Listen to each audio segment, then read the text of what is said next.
Hello friend, this is me Anuj Mishra. Welcome to YouTube channel ही resolve. जैसा कि हमने चैप्टर फर्स्ट में फ्रेंच रेवोल्यूशन पार्ट फर्स्ट हमने देखना, उसमें क्या देखा कि फिलोसफर्स के जो आइडियाज़ थे वो कॉफ़ी हाउसेज में, सैलून्स में जो लोग थे वो डिस्कस कर रहे थे। अब यहाँ पे क्या है, outbreak of revolution. Outbreak of revolution इसमें क्या होता था, जैसे कि आपने पहले पढ़ा कि जब लुई 16 राजा बना तो उस समय क्या थी, जो वहाँ की ट्रेजरी थी, जो फ्रांस की ट्रेजरी थी, वो क्या थी, वो खाली थी पूरी तरह से। वर्साइल्स को चलाने तक का भी पैसा नहीं था। वो लो लैंडर्स को प्रेशराइज कर रहा था टैक्स बढ़ाने के लिए। अब उससे भी काम नहीं चल पा रहा था, तो अब वो क्या करना चाहता था, वो भी टैक्स बढ़ाना चाहता था। आपने ये पीछे देखा कि ओल्ड रिजीम के पास एब्सोल्यूट पावर्स होते हैं। आपने जो जॉन लॉक ने जो आइडिया दिया था उसमें आपने ये देखा था कि जॉन राजा के पास, जो लुई 16 है, मोनार्क के पास, उसके पास एब्सोल्यूट पावर होता है जो कि ख़त्म करना चाहिए, ऐसा कि जॉन लॉक ने कहा। एब्सोल्यूट पावर यानी कि राजा कुछ भी कर सकता है, उसे उसे किसी की अनुमति नहीं चाहिए, या फिर किसी, जैसे हमारे यहाँ कॉन्स्टिट्यूशन है, हमारी जो इंडिया इज डेमोक्रेटिक कंट्री, तो यहाँ पे कॉन्स्टिट्यूशन है। तो यहाँ पे जो किंग के पद पे बैठा है, अगर उसे किसी को मारना भी होगा तो पहले कॉन्स्टिट्यूशन से ऑर्डर लेना पड़ेगा। हमारे यहाँ पे 3 फॉर्म ऑफ गवर्नमेंट है। तो अगर कोई एक गलत करता है तो 2 उसे देखने के लिए, और अगर 2 गलत करते हैं तो कोई तीसरा देखने के लिए, अगर जब तीनों गलत करते हैं तो और लोग हैं वो देखने के लिए है उनको। तो यानी कि इंडिया में जो किंग के स्थान पर, जैसे कि हमारा प्रेसिडेंट है, हमारे प्राइम मिनिस्टर हैं, ये अगर वहाँ पे बैठे, उस प्लेस पे, उस सीट पे अगर वो बैठे हैं, वहाँ पे बैठकर अगर ये कुछ गलत करना चाहे तो ये नहीं कर पाएंगे। यहाँ पे अपोजिशन है, उसके साथ साथ कॉन्स्टिट्यूशन है, लेकिन मोनार्क में कोई कॉन्स्टिट्यूशन नहीं था, एब्सोल्यूट पावर था मोनार्क के पास, चाहे वो जो कुछ करे। लेकिन हाँ, वहाँ पे एक ओल्ड रिजीम ये जरूर था कि अगर वो कुछ भी कर सकता है, लेकिन अगर उसे टैक्स बढ़ाना होगा तो उसे 3 स्टेट ई स्टेट की जनरल मीटिंग, ई स्टेट जनरल की मीटिंग बुलानी होगी। ई स्टेट जनरल वही है जो डिवीजन ऑफ सोसाइटी हुआ था 3 पार्ट्स में, first state, second state and third state, वही ई स्टेट जनरल है। तो अगर इसे टैक्स बढ़ाना होगा तो इस स्टेट जनरल की मीटिंग को बुलानी होगी। ई स्टेट जनरल की मीटिंग बुलाने के लिए इसके पास क्या है, राइट है, लेकिन टैक्स को अकेले बढ़ाने के लिए इसके पास राइट नहीं है। इन्होंने क्या किया, स्टेट को जनरल की मीटिंग बुलाई। जब स्टेट जनरल्स की मीटिंग बुलाई तो उसमें क्या था कि 300 फर्स्ट स्टेट से, 300 300 मेंबर सेकेंड स्टेट से, एंड 600 मेंबर थर्ड स्टेट्स के। जैसे कि आपने पीछे पढ़ा कि 90% ऑफ जो पॉपुलेशन में हिस्सेदारी है वो पीजेंट्स की है। तो 600 जो मेंबर्स थे वो थर्ड स्टेट के थे, 300 फर्स्ट स्टेट्स के, एंड 300 सेकेंड स्टेट के। तो इन लोगों की क्या हुई, लुई 16 ने मीटिंग बुलाई। इसके पहले जो मीटिंग बुलाई गई थी वो 1614 में बुलाई गई थी, यानी कि लास्ट टाइम जो टैक्स बढ़ाया गया था वो 1614 में बढ़ाया गया था। अब फिफ्थ में आ गया 1789। अब देखो 1789 ईयर आ गया, 1774 से जब राजा बना लुई 16, अब 1789 आ गया। अब वो ईयर आया है, डेट अभी 14 जुलाई नहीं आया, अभी 5 में चल रहा है। तो 5 में जब चल रहा है, लुई 16 ने 1789 को स्टेट्स की जनरल मीटिंग बुलाई और प्रपोजल न्यू टैक्स को बढ़ाने का रखा। सब हर एक इस तरफ से डेलीगेट्स है, 300 फर्स्ट स्टेट से, 300 सेकेंड स्टेट से, एंड थर्ड से 600 मेंबर्स आए। सो थर्ड स्टेट से आप लोग सोच रहे रहेंगे कि थर्ड स्टेट में आर्टिशंस, पुअर पीजेंट्स थे, तो कौन उनमें से आता होगा, उनमें से तो कोई पढ़ा लिखा नहीं था।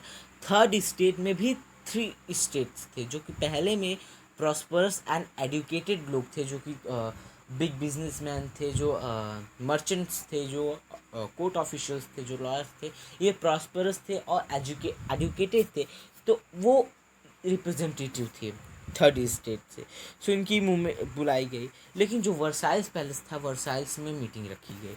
वहाँ पे क्या था, जो और पीजेंट्स थे, जो लेफ्ट पीजेंट्स थे, जो वुमेन्स थी, जो आर्टिशंस थे, उनको असेंबली में जाने की अनुमति नहीं थी। तो जो ये रिप्रेजेंटेटिव्स थे, उन्होंने क्या कहा कि चलो आप लोग तो जा नहीं पा रहे हो, you are not just required to go there, so just give your grievances me in a form of letter. आप उन्होंने क्या कहा कि आप वहाँ पे जाएंगे तो है नहीं, तो आप ग्रीवेंसेस अपनी आपकी जो भी कुछ शिकायतें हैं आप हमें एक लेटर में लिख कर दे दीजिए, हम वहाँ पे जाएंगे, आपके इन शिकायतों को उन सब के सामने रखेंगे। करीब से करीब 40,000 लेटर उनके साथ दिया गया। वो 40,000 लेटर्स अपने साथ ले गए। अब वहाँ पे वो बैठते कैसे थे, आप उनके बैठने का तरीका देख लीजिए। आप मीटिंग टेबल तो देखे होंगे, कैसे होता है, ऐसे होता है, यहाँ पे सीट लगा है, ये सीट्स हैं, जो सर्कल है ये सीट्स है, ठीक है, और ये टेबल है। यहाँ पे किंग बैठा है, फर्स्ट स्टेट बैठे हैं, सेकेंड स्टेट बैठे हैं। अब आप सोचोगे कि यहाँ पे तो फर्स्ट स्टेट बैठ गए, यहाँ पे सेकेंड स्टेट बैठ गए, तो थर्ड स्टेट कहाँ पे बैठते थे, तो ये तो बैठ गए फर्स्ट स्टेट और सेकेंड स्टेट, और जो थर्ड स्टेट थे वो क्या करते थे, वो इनके पीछे खड़े होते थे। जैसे देखो, राजा बैठा, सेकेंड स्टेट, फर्स्ट स्टेट। अब यहाँ पे इनके पीछे थर्ड स्टेट के 300 मेंबर खड़े होते थे, और इस तरफ 300 मेंबर, यानी कि एक तरफ फर्स्ट स्टेट के 300 मेंबर, एक तरफ सेकेंड स्टेट के 300 मेंबर, और जो थर्ड स्टेट के मेंबर थे वो फर्स्ट और सेकेंड के पीछे क्या होते थे, खड़े थे, उन्हें बैठने का जगह नहीं दिया जाता था। 300 एक तरफ, 300 एक तरफ। अब आप सोच सकते हैं 300 लोगों को एक सर्कल में बैठने के लिए कितना जगह चाहिए। सब जब जो लुईस 16 था उसे टैक्स बढ़ाना था, तो जब किसी चीज़ का टैक्स बढ़ाने के लिए, अब जैसे आपको सरकार बनानी होती है तो ऐसे तो आप किसी को बना नहीं देते हैं, जब सरकार बनानी होती है तो उसमें वोटिंग होता है कि हाँ चलो जो सबसे ज़्यादा वोट पाएगा तो वो बनेगी, उसकी सरकार बनेगी। तो इसी तरह जब लुईस 16 को टैक्स बढ़ाना था तो वो मीटिंग बुलाता। मीटिंग में क्या होता है, लोग वोट करते, लेकिन क्या था, 3 स्टेट थे, 1 मिनट, ओके, 3 स्टेट्स थे, first, second and third, 3 state थे, तो एक स्टेट के पास सिर्फ एक वोट था। मेंबर चाहे कितने भी हो, चाहे फर्स्ट स्टेट में 300 मेंबर हो, चाहे सेकेंड में 300 मेंबर हो, चाहे थर्ड में 600 हो, लेकिन वोट सिर्फ एक है, यानी कि लुईस 16 के पास सिर्फ 3 वोट पड़ते थे। अब आप ये समझिए कि पहले तो क्लर्जी थे, सेकेंड नोबल्स थे, नोबल्स ने नोबल्स को सपोर्ट किया, क्लर्जीज ने नोबल्स को सपोर्ट किया। क्यों इन्होंने सपोर्ट किया, ये लोग तो टैक्स लेते थे, ये लोग टैक्स देते नहीं थे। ये लोग जब टैक्स देते तब ये लोग क्या करते, उन्हें सपोर्ट ना करते, लेकिन ये लोग तो टैक्स लेते थे, तो जब टैक्स बढ़ता तो इन्हें टैक्स ज़्यादा मिलता, जब टैक्स बढ़ता तो इन्हें टैक्स ज़्यादा मिलता। तो ये कहें कि हमें पैसा जब मिल रहा तो उसमें हमें कौन सा दुख है, आने दो। तो ये दोनों क्या होते, इनको सपोर्ट करते, ये राजा को सपोर्ट करते, यहाँ पे किंग है, ये इनको सपोर्ट करते। लेकिन जो थर्ड स्टेट था वो इन्होंने इसे सपोर्ट नहीं किया। क्यों, टैक्स सिर्फ इन्हें देना पड़ता था, इन लोगों को तो देना पड़ता नहीं था, टैक्स तो इनको देना पड़ता था। तो इन्होंने क्या किया, राजा को सपोर्ट नहीं किया। यहाँ है किंग, इन्होंने इसको सपोर्ट किया, इन्होंने इसको सपोर्ट किया, इसने नहीं किया, क्योंकि टैक्स तो इन्हें देना पड़ता है, ये लोग तो लेते हैं तो ये तो सपोर्ट करेंगे। पहली बात, नोबल भाई भाई, राजा भाई भाई, तो राजा तो सपोर्ट करेंगे, मंत्री भी सपोर्ट ही करेगा क्योंकि वो भी तो पैसा पाएगा, पंडित पुरोहित क्लर्जी वो भी पैसा पाते थे तो वो देते नहीं थे, तो उन्होंने सपोर्ट किया। लेकिन जो थर्ड स्टेट थे उन्होंने नहीं सपोर्ट किया, क्योंकि उन्हें ही सारा का सारा टैक्स पे करना पड़ता था। अच्छा, अब ये जो फर्स्ट स्टेट में 300 मेंबर होते थे, एक में 300 हैं, इसमें भी 300 हैं, इसमें 600 हैं, तो ये तो 600 पूरे चाहते हैं कि टैक्स ना बढ़े, लेकिन ये जो 300 थे इनके पास एक वोट था। लेकिन ज़रूरी नहीं है सबका मन एक हो। अभी आप जो आगे पढ़ेंगे, जब वो असेंबली से बाहर निकल जाते हैं तो उनका जो लीडर्स होते हैं वो कौन होते हैं, वो फर्स्ट और सेकेंड स्टेट से होते हैं। तो इनमें से भी कुछ लोग ऐसे थे कि जो नहीं चाहते थे कि टैक्स बढ़े, यानी कि जो सपोर्ट राजा को करना नहीं चाहते थे, लेकिन उनके पास तो अलग वोट था नहीं, तो वो वोट एक था, तो उन्हें भी अपना वोट राजा को देना पड़ता था, लेकिन जैसा कि वो चाहते थे नहीं वैसा। अच्छा, तो क्या हुआ, वोटिंग हुई, तो फिर से वोटिंग किस तरह से हुई कि एक स्टेट के पास एक वोट, जो थर्ड स्टेट थी वो गुस्सा हो गई। वो गुस्सा इसलिए हो गई कि उसने वहाँ पे ये रखा कि अब ओल्ड रिजीम नहीं चलेगा। जो ओल्ड रिजीम में क्या था कि एक स्टेट के पास एक वो, तो लुई 16 सोचा कि चलो यही हम भी चलाते हैं अब भी। लेकिन जो थर्ड स्टेट के लोग थे अब वो इस बार बोले कि अब हम नहीं, क्योंकि प्रॉस्परस थे, एडुकेटेड थे, तो उन्होंने कहा अब ऐसा नहीं होगा, अब आपको एक मेंबर को एक वोट देना पड़ेगा। यानी कि 300 मेंबर तो 300 वोट, 600 मेंबर तो 600 वोट। ये नहीं कि 600 हो, 1000 हो, 1500 हो, 300 हो तो सिर्फ एक वोट नहीं, अब हर एक के पास खुद का एक वोट होगा। जिस उन्होंने उन फिलोसफर्स रॉजे, सोशल कॉन्ट्रेस्ट जैसी बुकों की जो आइडिया थी, उन्होंने इसको उनके सामने रखा, डेमोक्रेटिक प्रिंसिपल को सामने रखा, जिससे कि किंग क्या किया, उस एडिशन को क्या किया, वो रिजेक्ट कर दिया। वो कहा कि ऐसा नहीं होगा, एक ही वोट रहेगा, ओल्ड रिजीम को ही फॉलो किया जाएगा, एक स्टेट के पास एक वोट, 300 वोट नहीं। तो क्या किए, जो थर्ड स्टेट के लोग थे वो असेंबली से बाहर चले गए। अब असेंबली से उस दिन तो बाहर चले गए, अब वो क्या कहे कि अब हम representative of the third state viewed themselves as spoken man of. अब वो क्या करते थे, जो थर्ड स्टेट के लोग थे, अब वो पूरे फ्रेंच के जो लो कास्ट के जो थर्ड स्टेट के लोग थे, उनकी वो अपने आप को आवाज़ समझ रहे थे कि अब हम हैं। ये तो बोल नहीं पाएंगे क्योंकि ये पढ़े लिखे हैं नहीं, तो इनकी आवाज़ हम हैं, इनके दुख दर्द को हम समझ रहे हैं, तो अब हमें इनकी आवाज़ बननी पड़ेगी। तो 5 मई को मीटिंग हुई थी, उसके बाद शांत बैठे रहे 20 जून को, 14 जुलाई नहीं, 20 जून को क्या हुआ कि अब वर्साइल्स था, वहाँ पे मैंने आपको जैसा कि बताया था, खेलने के लिए, रहने के लिए, खाने के लिए, पीने के लिए, हर एक चीज़ की सुविधा थी। वर्साइल्स यानी कि बहुत बड़ा पैलेस, राजाओं महाराजाओं का पैलेस तो आप जानते ही हैं। तो वहाँ पे खेलने के लिए, स्विमिंग, हर एक चीज़ थी। तो वहाँ पे खेलने के लिए क्या था, टेनिस कोर्ट था। क्या था, टेनिस कोर्ट था 20 मई को। तो जो टेनिस कोर्ट था वो इनसाइड था, वर्साइल्स के ग्राउंड के इनसाइड था। 20 जून को क्या हुआ कि जो थर्ड स्टेट के लोग थे वो वहाँ पे आकर बैठ गए धरने पर, और उन्होंने खुद को नेशनल असेंबली क्या किया, डिक्लेयर कर दिया, show not to despair till. और उन्होंने क्या कहा कि अब हम नेशनल असेंबली हैं, और अब हम यहाँ से तब तक नहीं हटेंगे जब तक मोनार्क की पावर लिमिटेड नहीं हो जाती, जब तक फ्रांस में कॉन्स्टिट्यूशन ड्राफ्ट नहीं होता। कॉन्स्टिट्यूशन ड्राफ्ट यानी कि कॉन्स्टिट्यूशन जब ड्राफ्ट होगा, मोनार्क की पावर्स लिमिटेड हो जाएंगी। तो उसने क्या कहा कि अब हम यहाँ से तब तक नहीं हटेंगे तब जब तक कॉन्स्टिट्यूशन ड्राफ्ट नहीं होगा, और जो मोनार्क की पावर होगी वो जब तक उसमें वो लिमिटेड नहीं होगी। सो उनके जो लीडर थे, जो ये नेशनल असेंबली थी, ये लीड किए जाते थे मिराबियो और अबेशियस। अब मैंने आपको क्या कहा था कि थर्ड स्टेट की एक एक वोट थी, हर एक स्टेट की एक एक वोट थी, लेकिन उनमें से भी कुछ लोग क्या थे जो नहीं चाहते थे कि टैक्स बढ़े। तो ये जो मीराब्यू थी, जो अबेशियस थे, मीराब्यू क्या था, नोबल फैमिली में बॉर्न किया था। वो क्या सोचता था, but was convinced of need to do away with the society of federal privileges.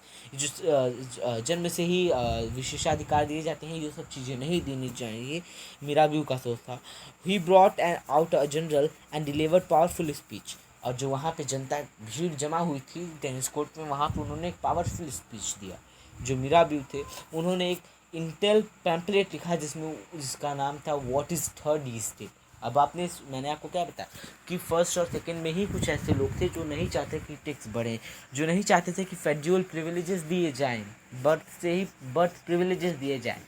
इसलिए मैंने बताया कि वो चाहे, उन्होंने गुड़ागड़ी क्या बताया, उन्हें तो पता था कि हमारे जो लीडर्स हैं वो मिराबियो अबेशिश हैं, और ये फर्स्ट या सेकंड से हैं। और जब ये फर्स्ट और सेकंड से हैं और ये फर्स्ट और सेकंड को नहीं चाहते, ये प्रिविलेजेस नहीं चाहते, यानी कि इनमें में भी कुछ ऐसे हैं जो नहीं चाहते कि ये सब चीज़ें रहें, तो उन्हें इसके लिए इसका डिमांड किया। अब नेशनल असेंबली जब बिजी थी, अभी तक अभी तक कुछ नहीं हुआ। वो कहे कि जब तक हम मानोगे नहीं तब तक हम हटेंगे नहीं। अब जब नेशनल असेंबली क्या थी, वर्साइल्स में बैठी थी और कॉन्स्टिट्यूशन ड्राफ्ट कर रही थी, तो सेवर विंटर क्या है यहाँ पे, वेट अ मिनट, पेज पहले टर्न करें, ओके वेट अ मिनट। तो क्या था कि जब वर्साइल्स में नेशनल असेंबली जो थी वो बिजी थी, कॉन्स्टिट्यूशन ड्राफ्ट करने में। तो उसमें क्या हुआ कि जब हर साल की जो विंटर होती थी वो क्या होती थी, उसमें बैड हार्वेस्ट होता था, हार्वेस्टिंग अच्छी नहीं होती थी, तो जो ब्रेड की प्राइसेस थी वो रोज़ हो जाती थी, जो बेकर्स होते थे वो एक्सप्लॉइटेड करते थे सिचुएशन में, हॉर्डेड सप्लाईज होती हैं, तो जो वुमेन्स थी उनको तो ये काम होता नहीं था, तो वो बेकरी शॉप्स में घंटों लाइन लगा कर खड़ी रहती, लेकिन फिर भी उन्हें कुछ सामान मिलता नहीं था। तो वो जो वुमेन्स थी वो एंग्री हो गए और उन्होंने क्या किया, स्टोम्ड कर दिया, स्टोम यानी कि अटैक कर दिया, यानी कि वो उतापात करने लगी, तोड़ फोड़ करने लगी। सो एट द सेम टाइम जो किंग था उन्होंने ट्रूप्स को ऑर्डर कर दिया कि आप पेरिस में मूव करिए। तो जब 14 जुलाई आ गया, एग्रीटेड crowd storm and destroyed the Bastille. अब यहाँ पे आया कि 14 जुलाई, अब 14 जुलाई आया, अब आप जानिए कि क्यों बेस्टाइल प्रिजन पे अटैक किया गया था। इसलिए अटैक किया गया था, ये सब वजह थी कि बेस्टाइल प्रिजन पे अटैक किया। अब देखिए यहाँ पे आ रहा है कि बेस्टाइल प्रिजन पे अटैक किया जा रहा है और आपको ये चीज़ पहले ही दे दिया, ठीक है, सॉरी, ठीक है, तो आप ये समझिए। तो 14 जुलाई आया, बेस्टाइल को डिस्ट्रॉय कर दिया, स्टॉर्म कर दिया, जला दिया।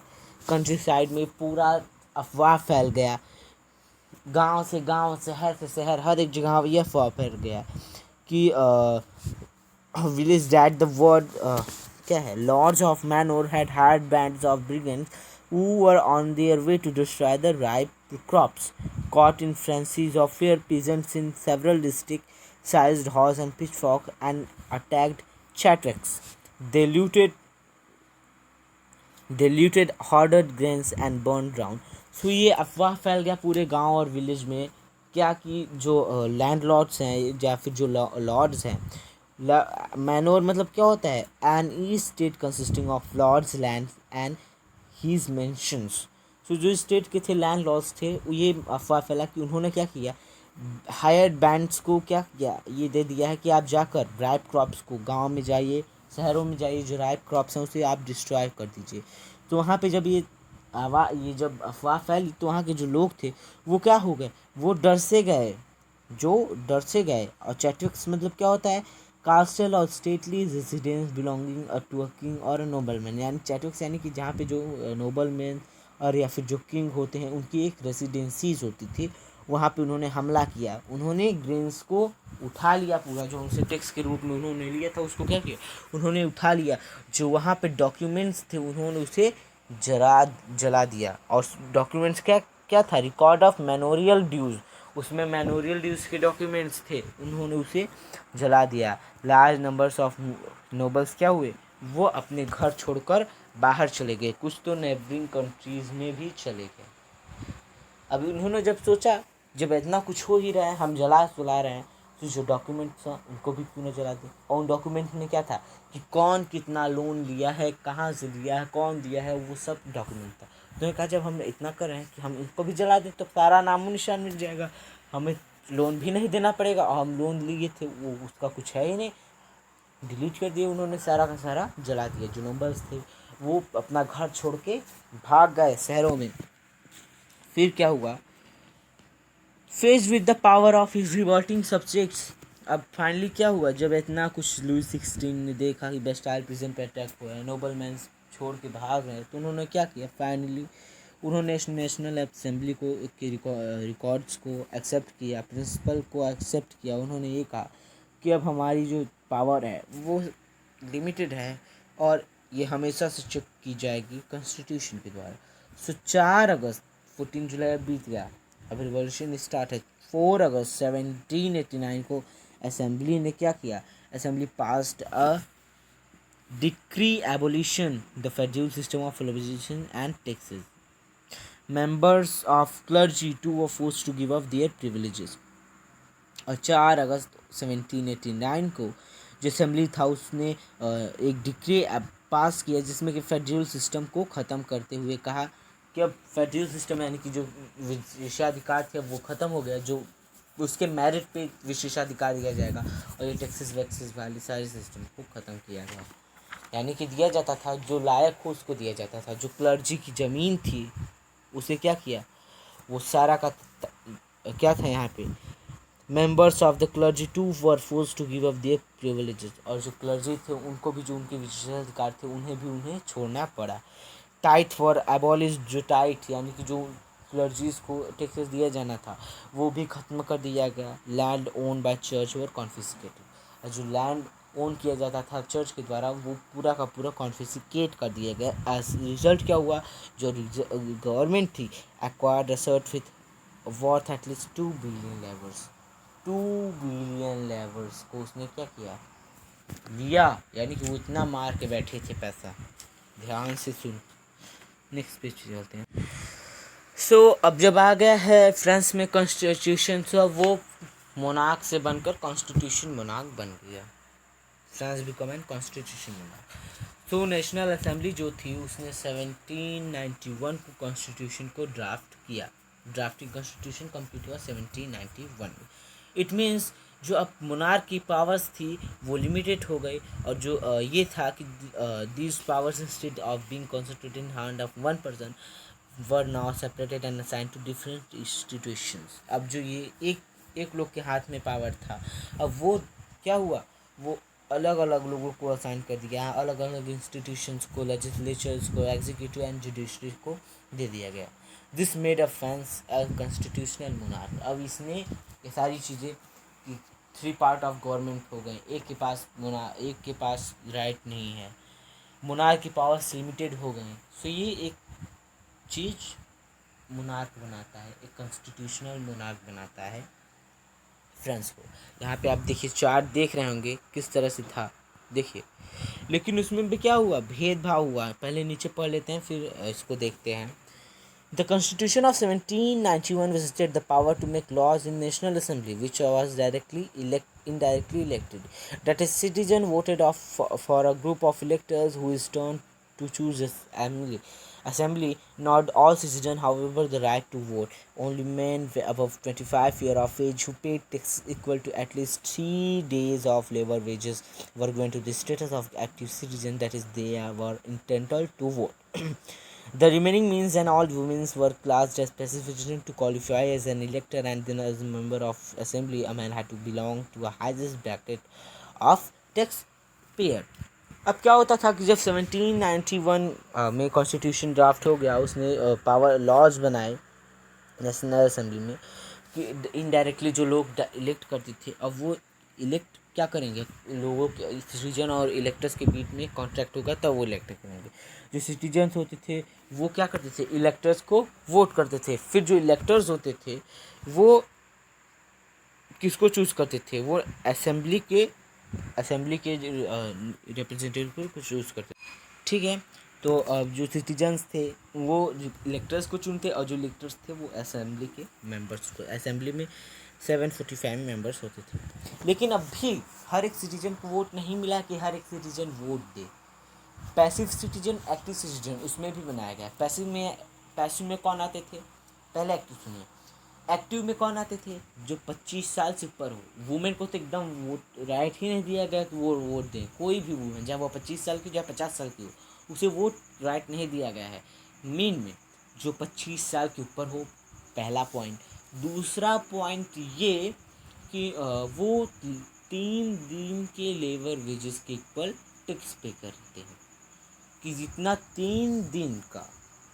लेबर का 3 दिन का वेज सैलरी होगा, अगर उतना वो टैक्स पे करता होगा तब उसे मिलता होगा ये, तब उसे ये राइट मिलता है कि आप टैक्स पे आप वोट देंगे। यानी कि एक चीज़ 25 के ऊपर, पहली चीज़ तो मैन, दूसरा 25 के ऊपर, तीसरा कि अगर वो लेबर वेज के 3 दिन के लेबर वेज के बराबर अगर वो टैक्स पे करता होगा तब। ये एक्टिव में आते हैं। एक्टिव यानी कि जो वोट करते हों, जो 25 के ऊपर हों, जो मेन हो, और जो 3 दिन के लेबर वेजेस के अकॉर्डिंग टैक्स पे करते हो, वो एक्टिव। और जो बाकी के बच्चे मीन वुमेन और जो बाकी के पीजेंट्स, मीन वुमेन, ये सारे के सारे क्या पैसिव में आते थे। और अगर आपको नेशनल असेंबली का मेंबर बनना है तो उसके लिए आपको बहुत ही ज़्यादा टैक्स पे करना होगा। अब आपको जैसे नेशनल असेंबली का मेंबर बनना होता है, जिसमें आपको पैसा देना पड़ता है, कितना करोड़, 1 करोड़, 2 करोड़, 4 करोड़, 10 करोड़, इतना पैसा देना पड़ता है, तब आप जाकर बनेंगे। अब उस समय में जितना हो रेट, ये हमें नहीं पता। अब चार्ट आप देखिए, चार्ट, ठीक है, ये है चार्ट। पहले तो इसमें एक्टिव पैसिव बना गया। एक्टिव में क्या था, एक्टिव सिटीजन में एंटिटेड टू वोट अबाउट, उसमें 4 मिलियन थे, 28 मिलियन में से 4 मिलियन लोग एक्टिव सिटीजन्स थे। पैसिव में जिसके पास वोटिंग राइट ना हो 25 में से 3 मिलियन, 3 मिलियन, 25 में से 3 million women, children and youth, यानी कि बच्चे।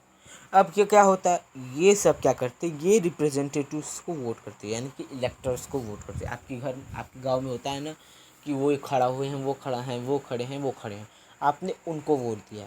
अब वो वोट क्या करते हैं, वो लेकर जाते हैं अपना वोट संसद को देते हैं। वो जाकर वोट संसद को अपना वोट देते हैं, फिर जाकर वो नेशनल असेंबली में जो संसद होते हैं वो बनते हैं। उसके बाद वो होता है लेजिस्लेचर।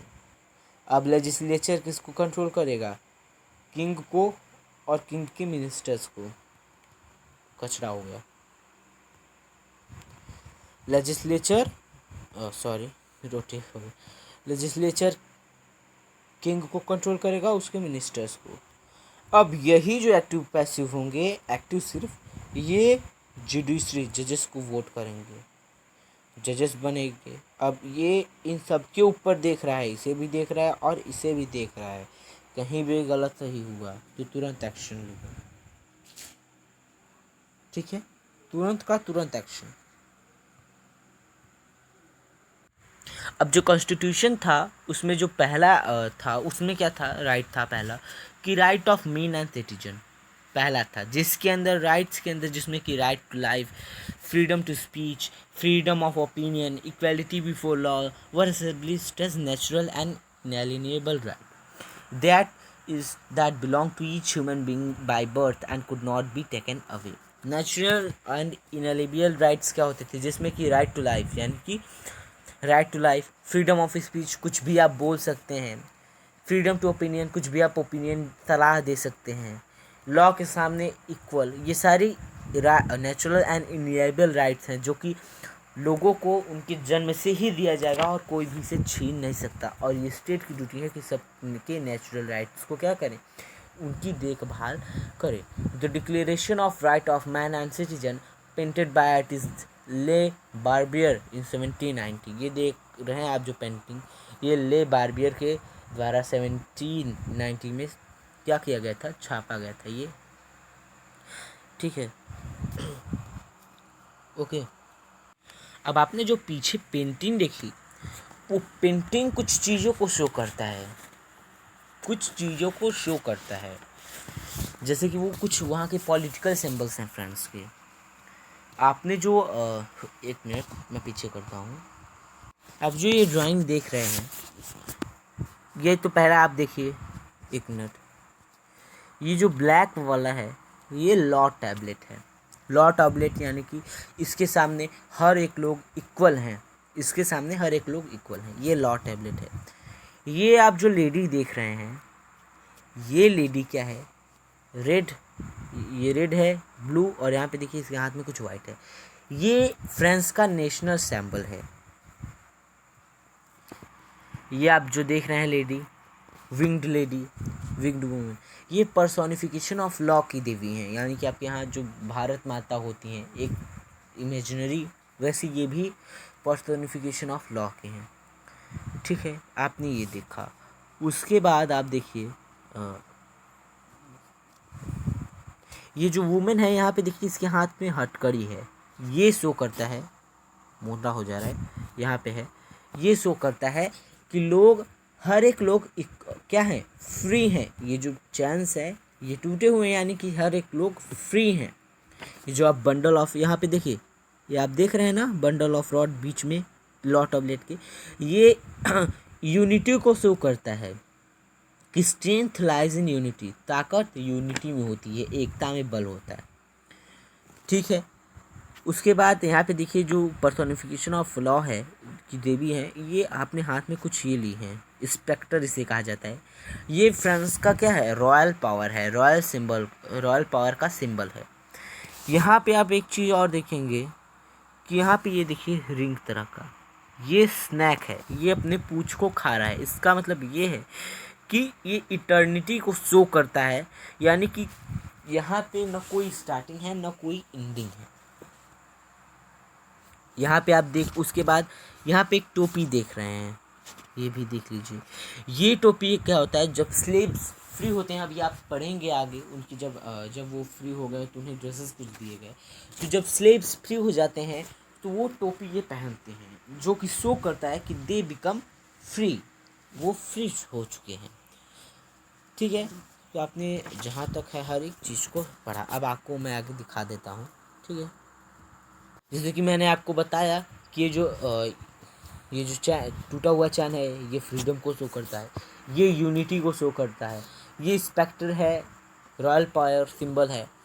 यहाँ पे कोई भी इंड नहीं है। यहाँ पे मैंने आपको ये नहीं बताया था, जो कि वहाँ पे स्पेक्टर के ऊपर था, आपको विजिबल वहाँ पे नहीं हो रहा था। इसका मतलब क्या है कि जो पूरा अंधकार था, ये क्या है, sun, bright rays of sun है, और बीच में ट्रायंगल में वो क्या है, eye within a triangle radiating light. Triangle में एक आँख है जो कि रोशनी फैला रहा है। उसका मतलब ये है कि अब सब लोग पढ़े लिखे होंगे, सब एक्नॉलेज्ड होंगे, और जो अंधकार है, जो अज्ञानता का अंधकार है, अब वो मिट जाएगा। ये चीज़ है। और आपको सिंबल्स में आगे दिखाता हूँ, वेट अ मिनट। जैसा कि मैंने आपको टोपी के बारे में बताया कि जब स्लेव्स फ्री हो जाते हैं तो इन टोपियों को पहना करते हैं। ये देखिए रेड ब्लू वाइट, ये नेशनल सिंबल है फ्रांस का। ये धर्म की देवी हैं, जैसे आपके यहाँ जो आप अदालत में देखते हैं कि औरत होती हैं, आँख पे पट्टी बांधी रहती हैं और तराजू लिए होती हैं, वो न्याय की देवी हैं। तो वैसे ये भी हैं। लॉ टैबलेट है, इसके सामने हर एक लोग इक्वल है। सो ये था आपका पूरा, अभी आधा चैप्टर है, अब इसका आगे बहुत है। ठीक है, तो इतना था।